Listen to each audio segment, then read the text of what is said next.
Hi everyone, I'm sorry that I had to stop the video before, but my son got really sick and needed me. So I am now starting. It is actually the next day, and I am going to try to pick up where we left off. I think I know where we left off without having to look back through the video, but let's just go ahead and slide you in.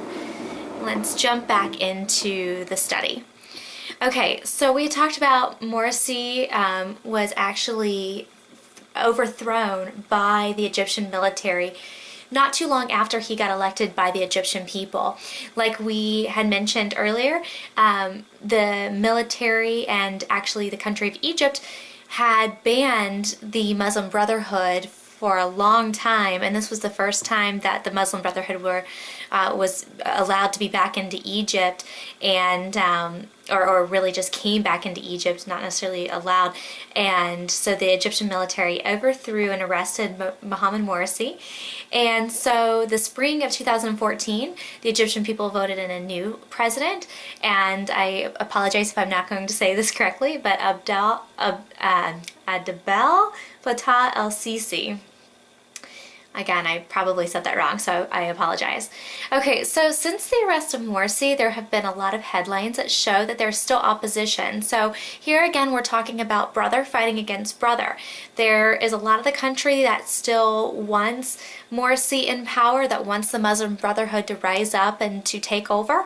And then there's a lot of the country that they know that that's a bad idea. So going back to Isaiah 19, brother will fight against brother, I think that's what we're seeing right now. I'm not going to read all of these headlines for you. Feel free to pause the video and read them yourself if you like. I got these from the New York Times. It just shows you that there's more opposition and that brother truly is fighting against brother. Okay, so what else does the Bible have to say about Egypt? We covered Isaiah 19, 2 through 4, where it's talking about the civil unrest. But it also, a little bit further into Isaiah and several other chapters of the Bible, it talks about the Nile River actually drying up. And we are seeing this happen right before our eyes. It's pretty fascinating. So I'm going to read the following verses to you so that you can see that the Bible does say that this is going to happen, and then I'll show you some headlines to where you can see it is truly happening. So Isaiah 19, 5 through 10. The waters will fail from the sea, and the river will be wasted and dried up. The rivers will turn foul, the brooks of defense will be emptied and dried up, the reeds and rushes will wither, the papyrus reeds by the river, by the mouth of the river, and everything sown by the river will wither, be driven away, and no more. The fishermen also will mourn, all those will lament who cast hooks into the river, and they will languish who spread nets on the waters. Moreover, those who work in the fine flax and those who weave fine fabric will be ashamed, and its foundations will be broken. All who makes wages will be troubled of soul. So Isaiah 19 specifically talking about Egypt, and it's saying that the waters will fail from the sea, and it'll be the second line here, the river will be wasted and dried up. So there's the first prophecy that I'm going to read. The second are here. Ezekiel 30, 12. I will dry up the waters of the Nile and sell the land to an evil nation. By the hand of the foreigners I will lay waste the land and everything in it. I, the Lord, have spoken. Zechariah 10, 11. They will pass through the sea of trouble, the surging sea will be subdued, and all the depths of the Nile will dry up. Assyria's pride will be brought down, and Egypt's scepter will pass away. So here we have the Nile River drying up. If you're not familiar, the Nile River covers a lot of Egypt, and it's really Egypt's lifeline. The Nile River has been talked about for thousands and thousands of years, about how the Egyptians have really needed the river to survive. And here you can see, this is just one headline. I'm sure if you Google, you'll find many, but it says Nile's drying waterways stall Egypt's growth.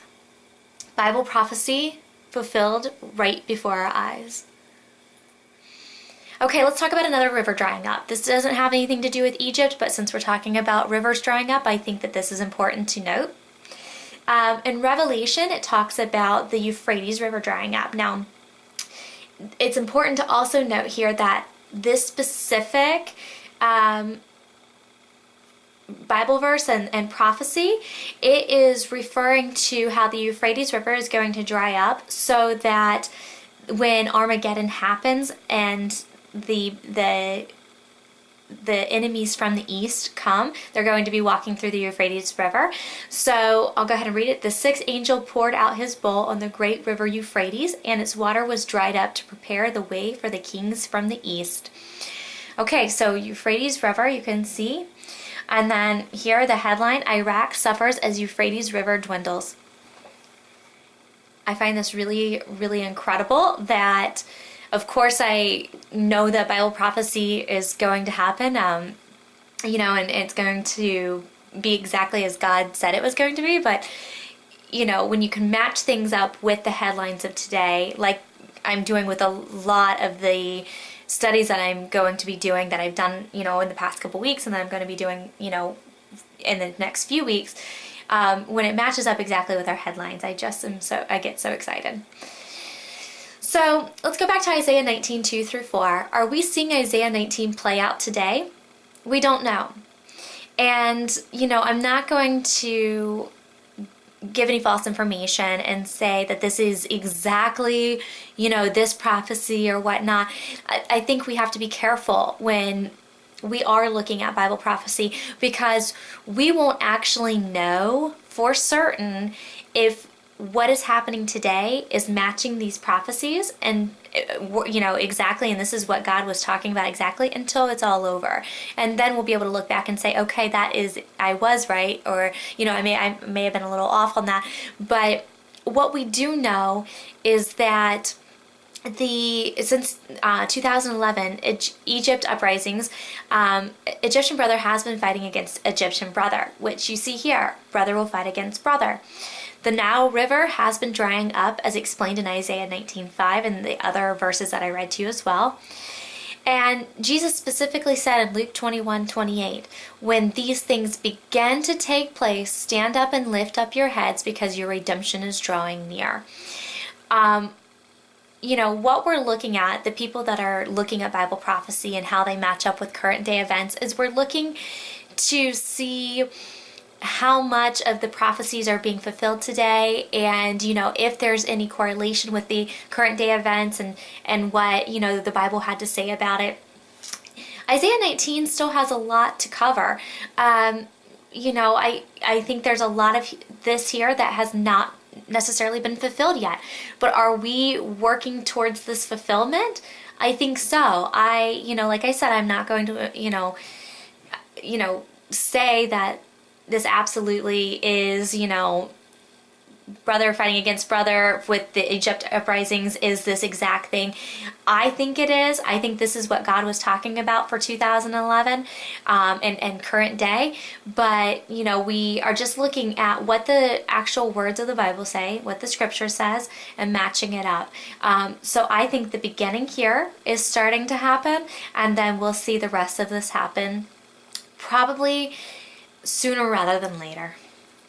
And also John 13:19, Jesus specifically said that I am telling you these things now before it happens, so that when it does happen, you'll believe that I am He.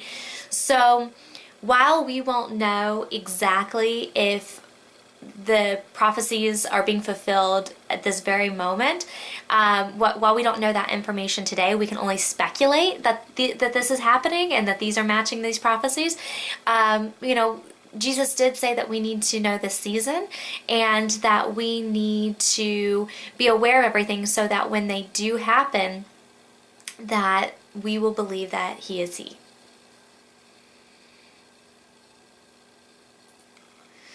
Okay, so let's talk about more uprisings. I'm going to cover this very quickly. Obviously, there have been a lot of uprisings that have happened since the Egyptian and Tunisian uprisings back in 2010, 2011. I'm not going to go into all of them. If you want more information, you can go to the BBC's website that I have listed here. They have a great source of information for all of the uprisings. Libya, Yemen, and Jordan are just a few. That we've had a lot of uprisings. In fact, this week, I believe Hong Kong had an uprising. I don't know all the details about that, but it really spread like fire throughout the Middle Eastern countries, and you know, people are starting to revolt against their government, and that's going to be discussed later on, probably next week when I do more of my Middle East Uprising prophecy class. Okay, so let's get into Isaiah 17. We talked about this in the beginning, and I'll go ahead and read this again so you're refreshed in what it says. Isaiah 17, 1 through 3, this message came to me concerning Damascus. Look, Damascus will disappear. It will become a heap of ruins. The cities of Aurora will be deserted. Sheep will graze in the streets and lie down unafraid. There will be no one to chase them away. The fortified cities of Israel will be destroyed, and the power of Damascus will end. The few left in Aram will share the fate of Israel's departed glory, says the Lord Almighty. Syria has been at war for several years. Their government, you know, is at war with their own people. There's a civil war going on there. Syria's a mess. And a few of the facts are, as of January 2014, the Syrian war has claimed 130,000 lives, and at least 2 million of its citizens have fled to surrounding countries. So let's go back here, and it says, look, Damascus will disappear. It will become a heap of ruins. I want you to keep that in mind as we go through the next few slides, as you will see exactly what Damascus used to be and what it currently is today. Pictures speak 1,000 words, and I don't think that there's any way that I could explain it better than what these do. So just keep in mind, it will become a heap of ruins. Here you can see some news articles discussing the attacks and how Damascus is being hit. Okay, and here are the pictures. Up here are the pictures before, and then obviously these are after what we're looking at today.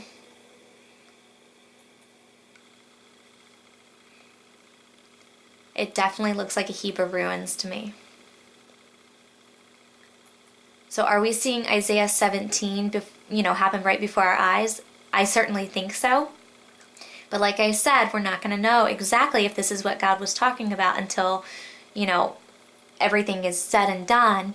But he did tell us to try to make us aware of what could come. So I definitely think that was, Isaiah 17 happening, or it currently is happening. So, okay, so are uprisings prophetic? Yes, they are. So Matthew 24, 6 through 7, and you will hear of wars and rumors of wars. See that you are not alarmed, for this must take place, but the end is not yet.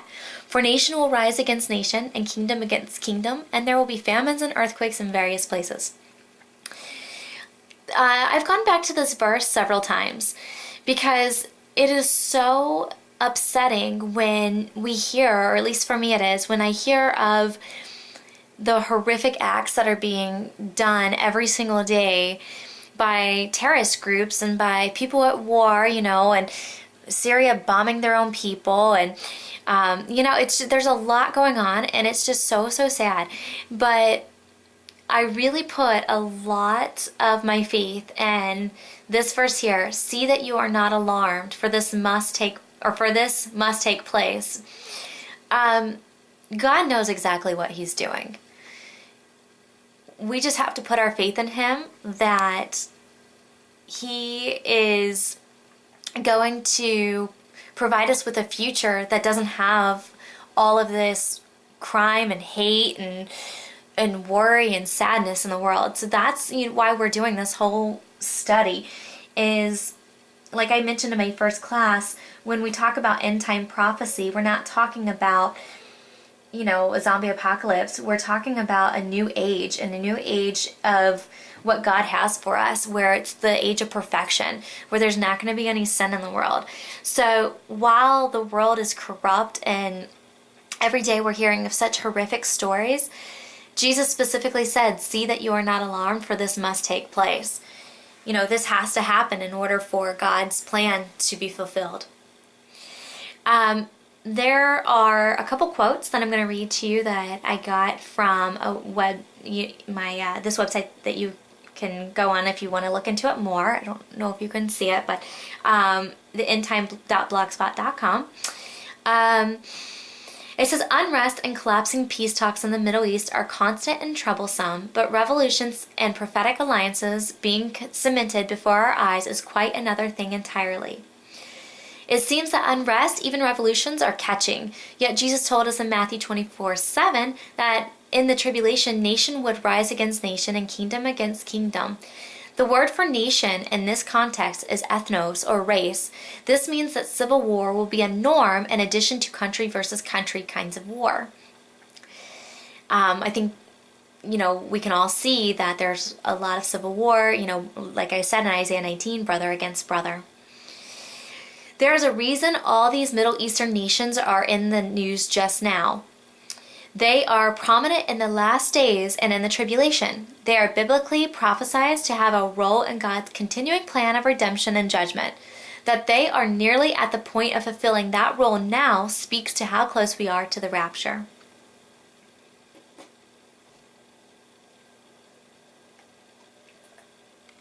Okay, so in our next class, we're going to be talking more about the Middle East and what kind of prophecies are being fulfilled or what we think are being fulfilled right now. We're going to talk about Israel versus Hamas, the Psalm 83 war, and the Ezekiel 38 war. So let me pull this back out here. And I'm sorry if the lighting's kind of off.